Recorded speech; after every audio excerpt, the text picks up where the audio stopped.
We are back going to talk about the biggest storylines heading into the 2024 NFL season. We have a bunch of wide receiver contract situations to talk about. The Cowboys wide receiver room after Cee Dee Lamb is atrocious. The Vikings are dealing with a bunch of injuries. The Jets, will they get the Haason Reddick situation figured out? Will Aaron Rodgers lead a successful offense? Will the Falcons figure it out with Kirk Cousins? To start things off, we are going to talk about the Cowboys' complete lack of wide receiver weapons and offensive weapons outside of Cee Dee Lamb, who's going through his contract holdout. I've never seen a team try less to win a Super Bowl with what the Cowboys have done in the offseason. They had a very productive offense last year. You'd think they'd try and build upon that, but they've had a lot of offensive line turnover. They haven't exactly added a whole lot of high-end talent to replace some of the talent that has left. And when you look at the wide receiver position,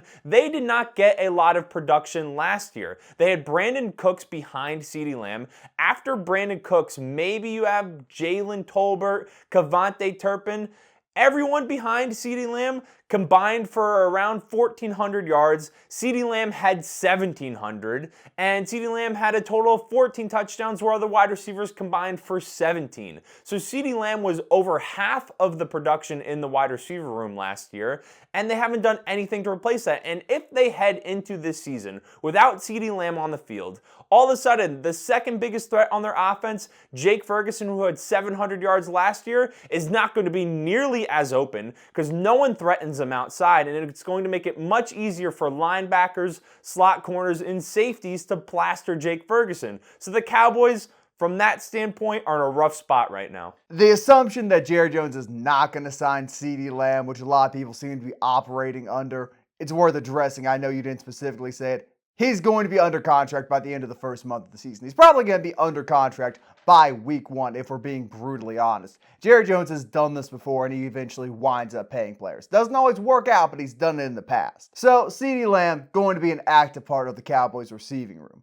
Second off, you talked about, the offensive line's had a little bit of turnover. Doesn't mean they're going to be worse. They replaced older players with guys who've already been developing in the program, and are probably not going to be upgrades, but are certainly going to be able to step up, fill in, and still play at a high level. That O-line is still going to be top 5, certainly top 10 in the NFL in 2024. By virtue of having a good O-line, even with Rico Dowdle and Ezekiel Elliott, maybe Royce Freeman, they're going to have a good running game.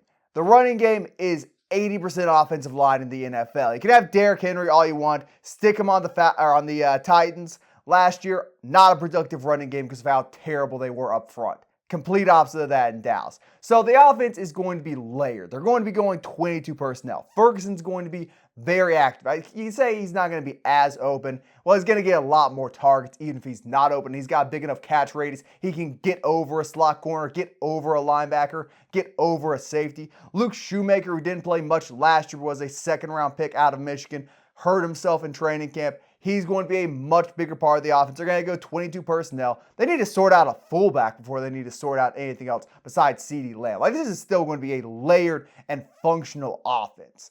I have no doubts whatsoever the Cowboys are going to be a top 10 offense in 2024. I feel it is the standard hoopla which surrounds Dallas this offseason, which surrounds them every offseason, where people just want to jump up and down and say, ha, the Cowboys are terrible. And hey, they're terrible come playoff time, but they're going to be just fine in the regular season. Well, nowhere did I say their offense was going to be completely... I didn't say you were. I'm just saying and I know the discourse going on around them and why that is. Oh, well, the discourse certainly is to a greater extent because it's Dallas. What I said about Jake Ferguson not being able to get open, that's if Cee Dee Lamb's not on the field week 1 or week 2.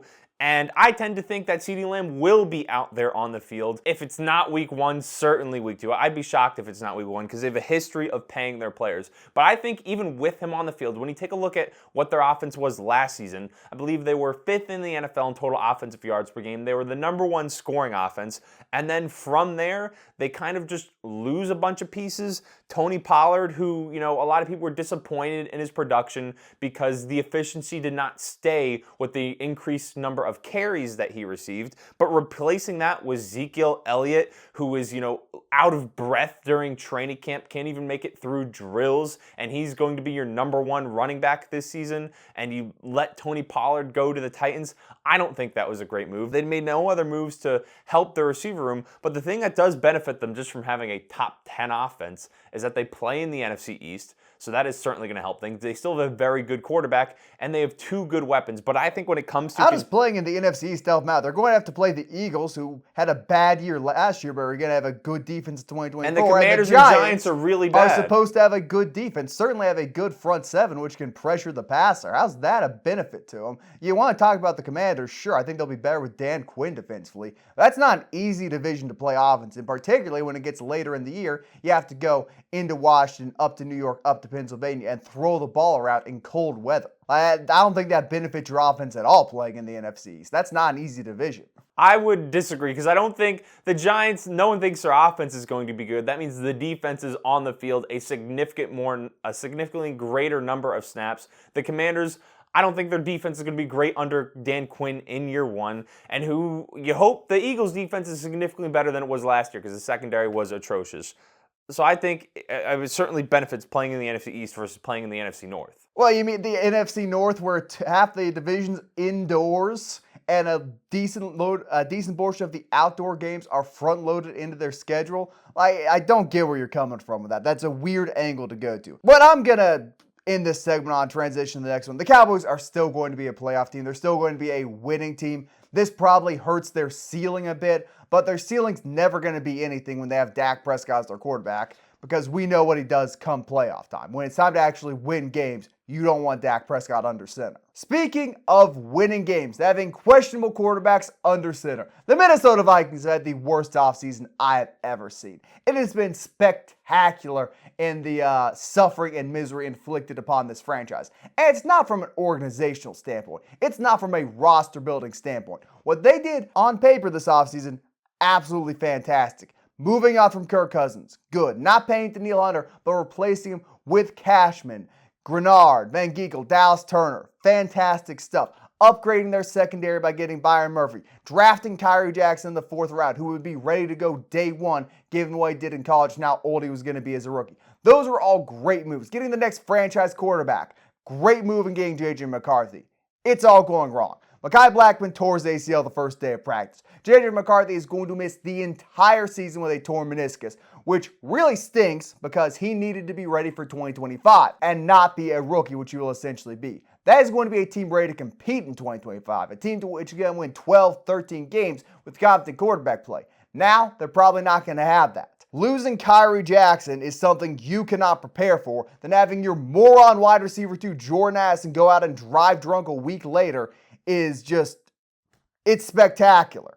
You cannot make this stuff up. The good news about Addison, though, he may not get suspended because, 1, the NFL doesn't care about driving drunk anymore, and 2, he apparently is injured now, too. I'm hearing mixed reports on whether he's going to be out long-term or not. Apparently, just a tweak to the ankle. But if they're carting you off the field in practice, that's a really bad sign. The Vikings offseason has been great and been a mess at the same time, and it truly is a miserable state of affairs up in Minnesota. When it comes to J.J. McCarthy and the quarterback situation specifically, some people are going to float out there, like you said, and like you said in the TikTok, that it's actually a good thing because now he doesn't have to play all of year 1. And I did not say it was a good thing in the TikTok. Yeah, but some people are. Didn't you say that some people are saying that? They're saying it's a good thing he's not going to have to start this year. It's not a good thing he's going to spend the entire season on the sideline in a foam cast. That's exactly what I'm saying. So some people are going to make the argument that this benefits him because it makes certain that there's going to be no media pressure on him to start games when Sam Darnold starts to falter. When he has a game where he completes 40% of his passes, throws 3 interceptions, 1 touchdown, and the Vikings lose by 3 scores. There's not going to be any media pressure, but what you said already, and where I think this really hurts the Vikings, especially 2-3 years down the line, is that J.J. McCarthy is going to have to spend a whole lot more time this offseason and during the regular season rehabbing from that that knee injury, time that he could be spending on the practice field, learning how to operate the Kevin O'Connell offense, and he's going to miss that. Will he be able to study film and learn the plays and be able to just watch from the sidelines and see how everything works? Yes, but he's going to miss a lot of reps that he would have had if he was on the field. It's not a good state of affairs. The only silver lining, and this is a thin lining, apparently VR technology has come a long way. Jaden Daniels used it when he was rehabbing from some of his injuries in college. You saw him go on to win the Heisman. Maybe J.J. McCarthy can get his hands on some of that stuff and try and make that work, but I'm grasping at straws there offensively. Talking about 2024, Addison being hurt, obviously an issue. DJ Hawkins' rehab is not going well. We saw the gruesome knee injury he sustained against the Lions last year. He's probably not going to be ready until at least October, maybe November. It's going to be rough. I had optimism in Sam Darnold. I still do. I think he'll have the best season of his career in Minnesota. But the chances of them making the playoffs, particularly the injuries to their secondary, just keep going down and down and down. We went from like a ceiling of 11 wins to now a ceiling of 9 wins. That's where we're at right now.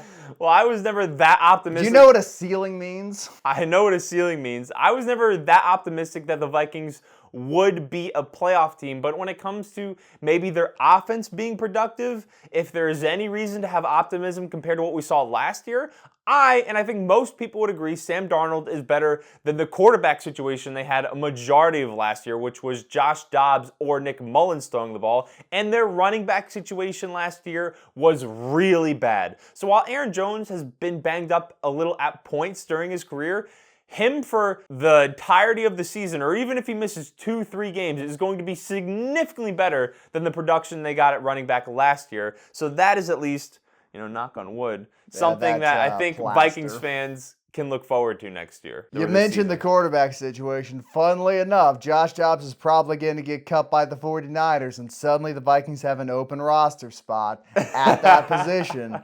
I think the Pastronaut may be coming home. I think Josh Dobbs might find his way back into the purple and gold. But from one team which has everything going wrong to a team which has everything going right, the Los Angeles Chargers are going to be phenomenal in Jim Harbaugh's first year. I have absolute faith in the former national champion, the reigning national champion, the Super Bowl runner-up, and now the face of LA football. Jim Harbaugh has both culturally and roster-wise flipped this team over while keeping the most important players. Khalil Mack and Joey Bosa still on the team. The receivers who were aging out of relevance and injury-prone, gone. Culturally, they went from an incompetent man who couldn't manage a defense and was generally hated in the locker room from what I've heard, to one of the most charismatic, involved, player-friendly coaches in the history of the sport.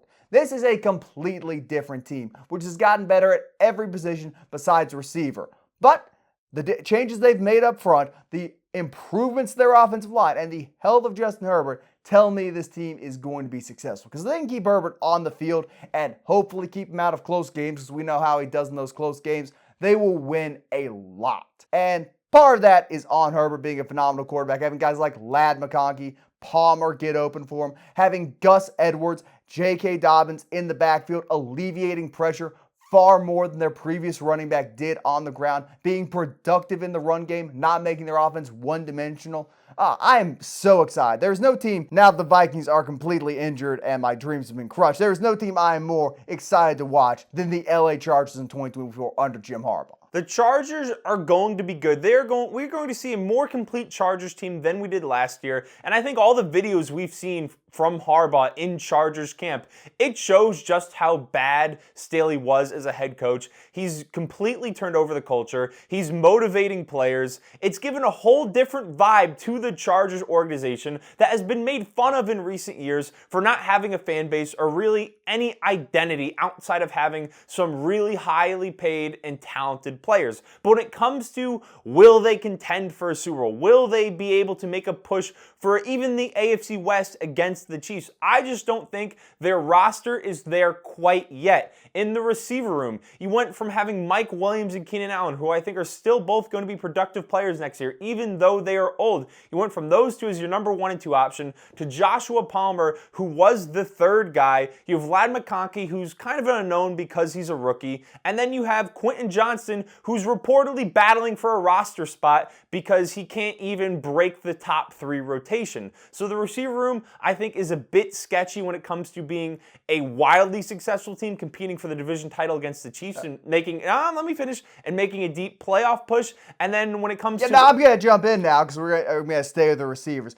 Keenan Allen, I will admit, is a substantial loss. Big acquisition for the Bears. Mike Williams, they didn't have Mike Williams. They had Mike. He played half the year every season. There's no Williams. He had half his production cut off because he kept getting injured. If you want to build a culture, you have to have the guys on the field able to play. And he's a talented player, sure, but to act like you're missing out some superstar receiver who realistically was going to give you 6 games, let's not act like losing him is the biggest issue. Having Ladd McConkey is better than having Mike Williams in the modern NFL. Granted, Ladd McConkey's injury prone too, so I might want to back off that a little bit. Well, Mike Williams 2 years ago played most of the season, and last year he had the knee injury that took him out for the rest of the year. And the running back situation, I am not a big fan of it. I don't think it's where Jim Harbaugh wants it to be in the long term. I know I've said a lot of positive things about Gus Edwards in the past and about his efficiency, but that's when he was only carrying the ball 150 times a season. Last year, when the Ravens needed him to step up and he got close to 200 carries, his efficiency started to go in the toilet. So I'm assuming he's kind of going to be the Chargers' number 1 back day 1. And then you have J.K. Dobbins coming off of a devastating injury again in his career. So I think it's a running back who's not a true number 1, but can be very productive. A running back coming off an injury. And then whatever Kimani Vidal, the rookie running back, is able to give the Chargers. I mean, Isaiah Spiller's going to contribute a little bit. Let's not act like he doesn't exist. I think he is going to have 50, 60 carries given the volume the Chargers offense is going to be running. And I said it on the Cowboys, I'll say it again. The key to a good running game in the NFL is having a functional offensive line. I think the Ravens had some injuries up front, had their production decrease from an O-line standpoint towards the back half of 2023. Might be why we saw Gus Edwards' production start to dip down a little bit. The Dobbins thing, yeah, having him is a risk. I will certainly agree with that. I can't sit up here and rip on Mike Williams and say, well, actually, J.K. Dobbins. Now, the injuries are concerning for him. The only benefit I can see is maybe he's not going to be on the field much. Maybe he's only going to get 5, 10 carries a game, whereas opposed to a wide receiver who's running a sprint every play. Potentially, that helps him out a little bit. Certainly, it could be better, but it's going to be better than it was last season. It's actually going to be an element of the offense. Jim Harbaugh can lead a team and throw the ball around. We saw it in San Francisco. He can make a team pass if needed to, and Justin Herbert, despite his many faults, is still a good quarterback. So having him alone should generate a passing attack. I mean, just to close things out from my end, I think they're going to win some games that shock some people where they win in impressive fashions. And I think because of some lack of talent where it's not where it needs to be yet, they lose some games where we're left a little disappointed because they didn't show up that Sunday, or maybe it's a Monday night game or something along those lines. And I also think the defense is definitely going to be better under Harbaugh because it's been a bottom 10 defense every year under Staley. What a bold and dynamic take. The Chargers are going to both win and lose games, ladies and gentlemen. They're going to beat the Chiefs at least once. They're going to get in that 10-win range. And I don't know how the final wild card spot's going to shake out, but they're certainly going to be in the running for, which is completely different than where they were last year with Staley. Now, as I mentioned in the intro, there are a lot of wide receivers that are going through contract holdouts right now. And one that hasn't been as publicized is the Jamar Chase situation. He just missed practice. He wants a new long-term extension. And the reason I don't think it's been mentioned as much is because I don't think it's much of a story. The Bengals did not avoid paying T. Higgins to not pay Jamar Chase. I think Jamar Chase is going to get that bag eventually. They showed that they were willing to pay Joe Burrow, and Jamar Chase has been a major part and the biggest part of their offense from a weapons perspective each of the years he's been in the NFL. So I think it behooves them to get this deal done before the Cowboys get the Cee Dee Lamb contract done, because if CeeDee Lamb gets his contract done and it rivals Justin Jefferson, it just strengthens Jamar Chase to be up there with Jefferson's contract. Do you remember when it was a meme a few years ago that the Bengals didn't have an indoor practice facility despite being in Cincinnati in the winter playing football games? Do you remember that storyline where they eventually got bullied into finally going and constructing one? You remember that, right? We all remember that. Mike Brown has the tightest fist of any active owner in the NFL. I don't think Jerry Jones is not going to pay Cee Dee Lamb. I think the 49ers will eventually get a deal done with Brandon Aiyuk north of $30 million annually. If there is an owner who will hold his ground and not pay a superstar wide receiver in the NFL, it's Mike Brown. Mike Brown's got the intestinal fortitude and the cheapness to hold off and say, we are not going to make you the highest paid wide receiver in football. We're just not doing it. We don't think you're as good as Justin Jefferson or Cee Dee Lamb, and we're not going to extend you in the same year they got paid for as much or more money. So I think there's a bit more to it than that. The reason it's not a story is because, one, they don't want to talk about the connection between Joe Burrow and Jamar Chase potentially being broken up after it being one of the most hyped connections in all of sports. And two, it's the Cincinnati Bengals. Nobody cares about the Cincinnati Bengals unless they're watching Joe Burrow it's playoff time. Let's be real here. If there's a team with less media coverage who's a legitimate contender in the NFL, I can't name them. The Bills get more coverage, and they're in Buffalo. What are we doing here? It's a real issue. I could see Chase holding out. I think his holdout will last into the season, and eventually the complaints of Joe Burrow, the complaints of the team at large, the complaints of old Zachy boy at the head coaching position will be enough to get him paid. But of all the holdouts going on right now, besides maybe Haason Reddick's, this is the one which is going to last the longest. I don't really see that at all. I think the deal gets done before the season because I think they've kind of prepared for this contract to being inevitable. I think if they were maybe preparing more for the Jamar Chase contract to kind of extend out into the season, they would have paid T. Higgins instead of having him play on the franchise tag. Yeah, except the issue with that is you're coming at that from the logical perspective of, they're going to extend Chase, so why would they dump this much money into T. Higgins? As opposed to the perspective of, I don't want to give this guy an extra $10 million if I don't have to. He's under contract. We are looking at this from the perspective of somebody who does not have to pay these players. And we can talk about monopoly money all we want, and some owners are definitely more bought in than others. Shout out to the New Orleans Saints. I think there is a legitimate aspect of this where we are just ignoring the fact this is a tight-fisted owner. Mike Brown does not want to pay his players and wants to cut corners every single way he can. I'd be worried about this if I was a Bengals fan. It's not a nothing burger story. If you want to talk about nothing burger stories, we talked about Cee Dee Lamb already, and Lord knows we've been talking about Brandon Aiyuk all offseason. That is going to be the most frustrating thing to me. I predicted it too in our bold prediction for every single team video a few months ago. I said, after all this hoopla, the 49ers are still going to have Brandon Aiyuk and Deebo Samuel on their roster week one. It looks like Ayuk's going to sign with the 49ers now. After, we've got a deal in place with Cleveland. We've got a deal in place with New England. Just say the word, Brandon, and we'll send you off. And it's, actually, when staring down the barrel of Deshaun Watson or Jacoby Brissett as my quarterback, Brock Purdy and a West Coast team with nice warm weather doesn't sound that bad. No story has been more frustrating this offseason than the Aiyuk one. I don't know why we're still talking about it. There should be a rule imposed upon the media that until Brandon Aiyuk puts pen to paper, we cannot tweet about him, post about him, have segments on him like we certainly will be as the weeks go on. We should just stop talking about him. Well, it's such a funny story because it's what does Brandon Aiyuk actually want? And I think when there now have been opportunities for him to get traded to another team, the Patriots reportedly had a deal in place to make him also one of the highest paid receivers in the NFL, and he declined that. He obviously doesn't want to spend a season on an absolutely terrible team that's going to win less than 5 games. Reportedly, the Browns are interested in trying to make a deal happen. Less than stellar quarterback situation, and an offense that also has Amari Cooper in it. So I think that shows he doesn't care that much about the money, or he cares a lot about the money, but he still wants to play for a team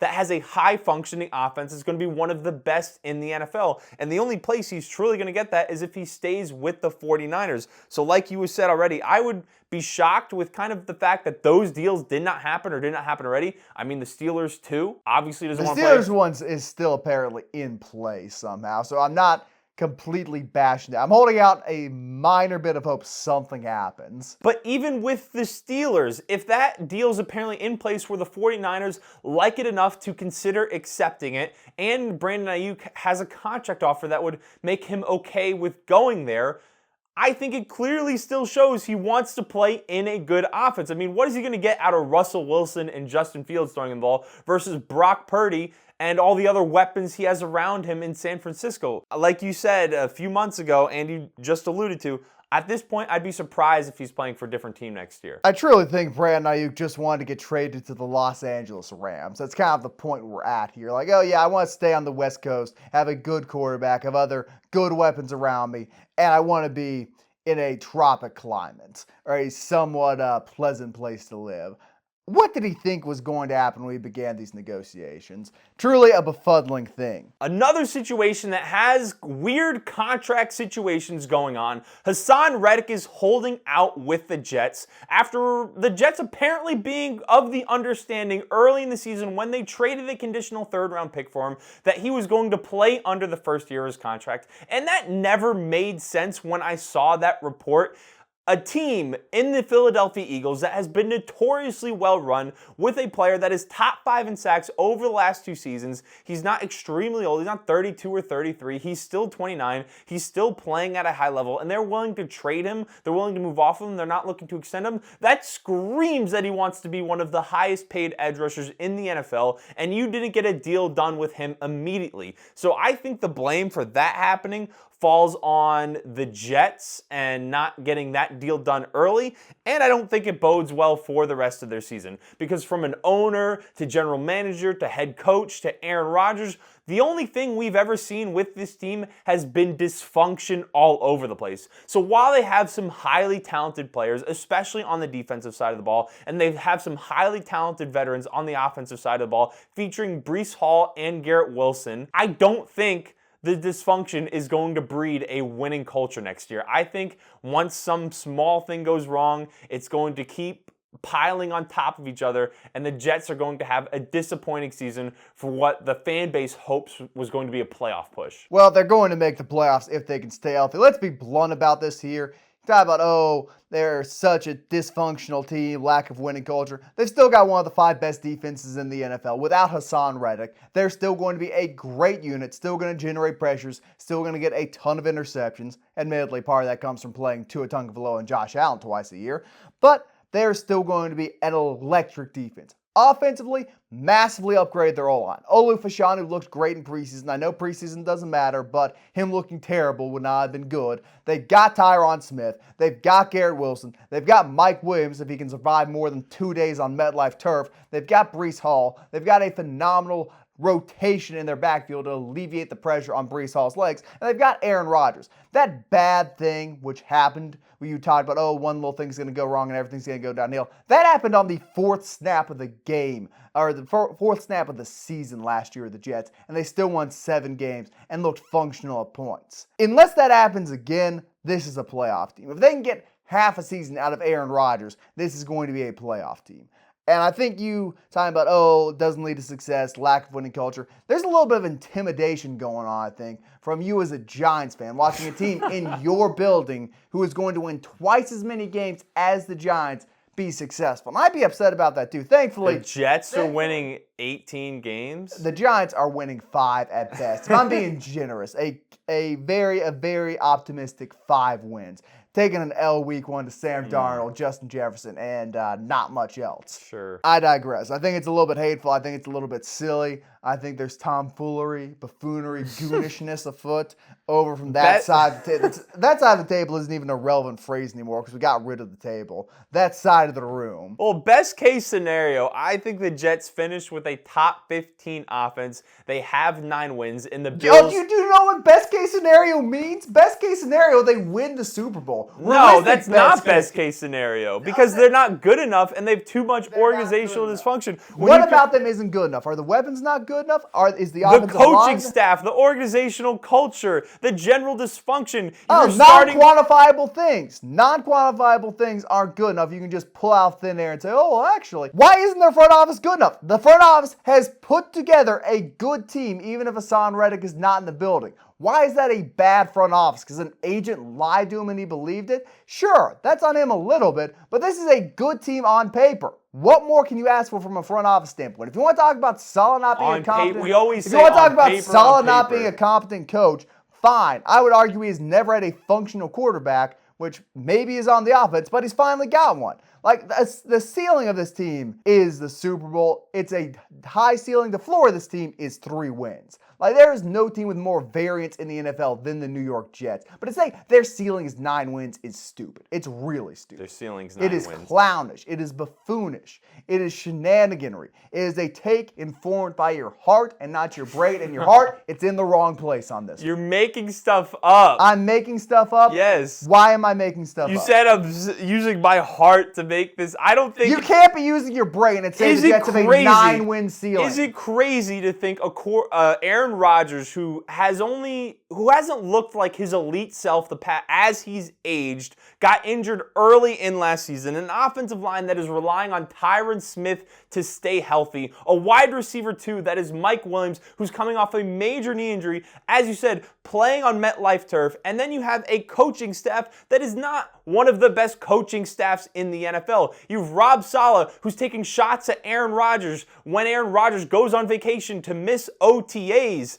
Clearly, they're not exactly on the same page to other quarterback and coaching combinations in the NFL, like a Patrick Mahomes and an Andy Reid. And then to add on top of it, a guy you expected to be a big piece of your defense thought he was going to be entering contract negotiations with your front office, and then that front office says, no, we're not going to pay you. You're going to play out the rest of your contract. So I think that screams dysfunction, and I think that's going to lead to a less than stellar outcome. And I think you still don't know what a ceiling is if you're going to say 9-win ceiling. Like, if you want to say they're going to win 7, 8, 9 games, I'd be perfectly fine with that. I kind of agree with you. I think they're in that 8 to 10 win range. But to say a quarterback who's won 2 of the past 4 MVPs looked like a top 10 quarterback, a low-end top 10 quarterback, but a top 10 quarterback nonetheless, the final year he was a starter with no weapons to help him, say an offensive lineman who's going to be a first-ballot Hall of Famer and who has stayed healthy in recent years, has had some injury history, but has been able to play a full 14, isn't going to stay healthy?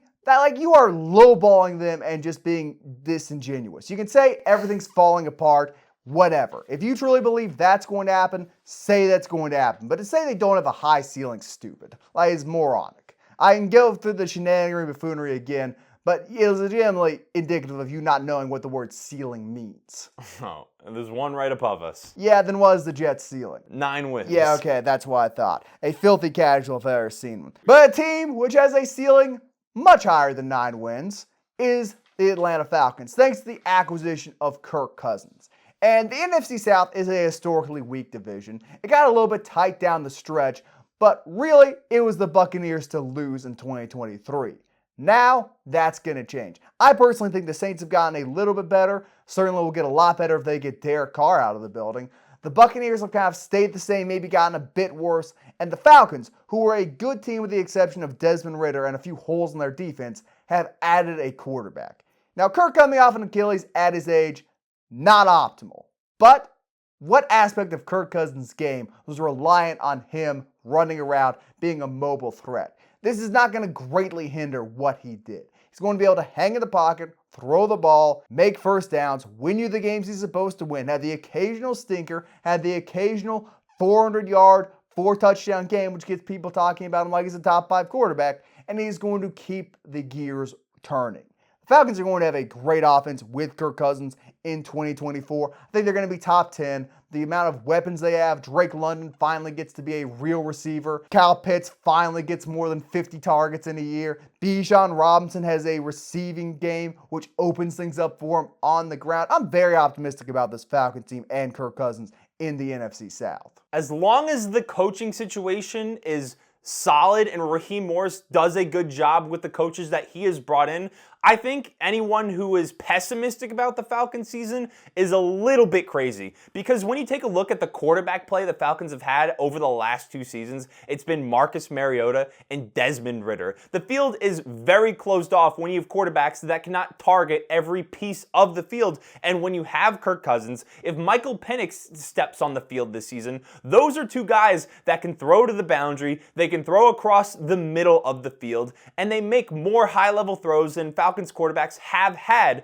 And when you have Drake London, who had 900 yards last year with Desmond Ridder throwing him the ball and only 2 touchdowns, he's going to have by far the best year of his career. And same goes for Kyle Pitts, who hasn't had great quarterback play the entirety of his career in Atlanta. So I think when you have Kyle Pitts catch the tail end of Matt Ryan his first season? Was he the beneficiary of that? Because I know he had 1,000 yards as a rookie. Was Ryan there for that, or had he moved off to Indianapolis? He might have still been Hold there. on, I can Google this. Regardless, when you have a quarterback that can hit multiple parts of the field, you have 2 elite receiving threats, one at wide receiver, one at tight end, and then you have a high-level running back that runs the ball at a high level, adds a threat as a receiver. Your offense or defenses have a whole lot to worry about. And when it comes to the AFC South, and it's the Panthers, who should be, hopefully will be better than they were last year, the Saints, and you have the Buccaneers. Those are not 3 of the best teams in the NFL. So I think it is the Falcons' division to lose with significantly better quarterback play in 2024. Yeah, I just Googled it. Kyle Pitts did, in fact, catch the tail end of Matt Ryan's career in Atlanta as a rookie. The only season in which he's had 1,000 yards. That feels kind of telling to me what he can do with a functional quarterback who is not just kind of a gadget hybrid guy who you hope is an athletic upside but really doesn't.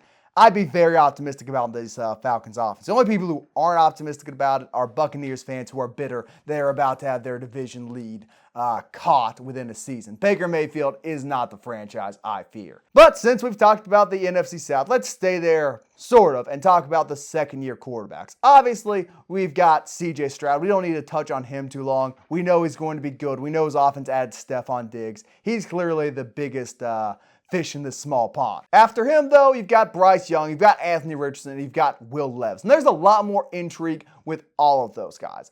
I've been pretty vocal in the past. I am not optimistic about Anthony Richardson's second year. It's the same reason I'm not going to be optimistic about J.J. McCarthy in 2025. He played, 2 full games and 2 halves in 2024 or in 2023.